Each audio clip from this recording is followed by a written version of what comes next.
Disability Advocacy Part 2, defined as acting, speaking, or writing to promote, protect, and defend the human rights of people with a disability.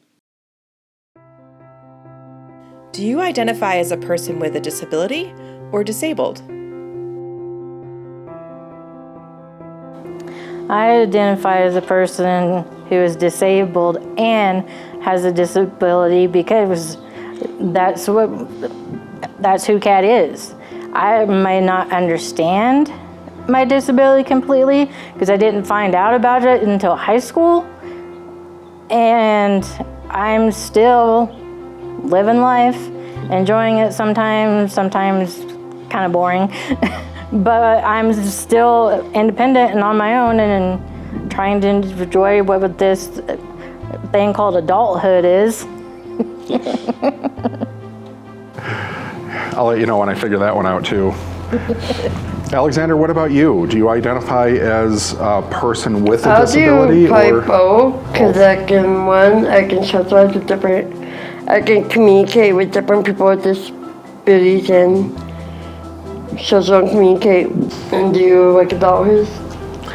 Yeah, there's definitely some people that identify one way, some people that want to use identity first language, saying, I am disabled, I am autistic, I choose to use identity first language. But there's also plenty of people that prefer person first, and plenty of people that don't have a preference.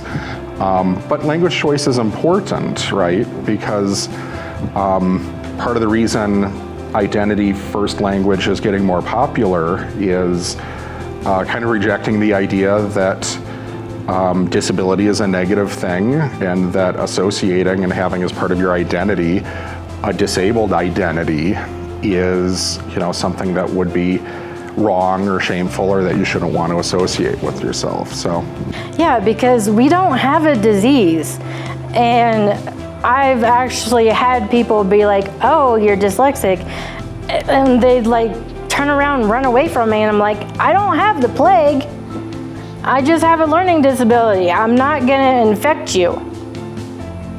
And I think that's a crappy way to treat people that are different from us, whether they have a disability or their sexual orientation is different, because love is love, and people with disabilities should get just as much love as people that have different sexuality.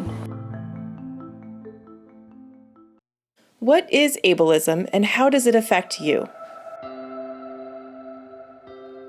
So the common definition of ableism is discrimination or social prejudice against people with disabilities, right? I had a lot of discrimination when I first moved into my place, because they just took one look at me and said, there's nothing physically wrong with you,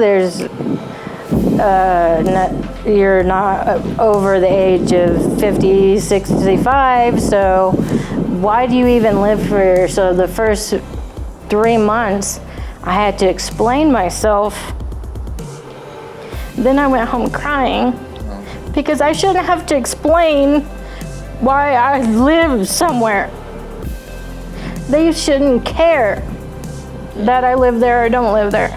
That's the invisible disability thing, right? Exactly. My disability, you can't physically see on me, doesn't mean that I'm not part of this wonderful community, because I am. Alexander, what do you think about discrimination and ableism with disabled people? I mean, a lot of us have had experiences with bullying based on disability, right? Oh yeah.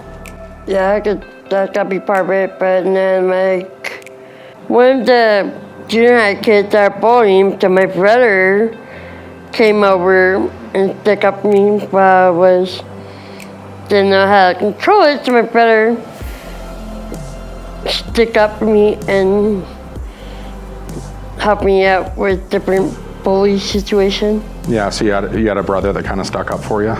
That's cool.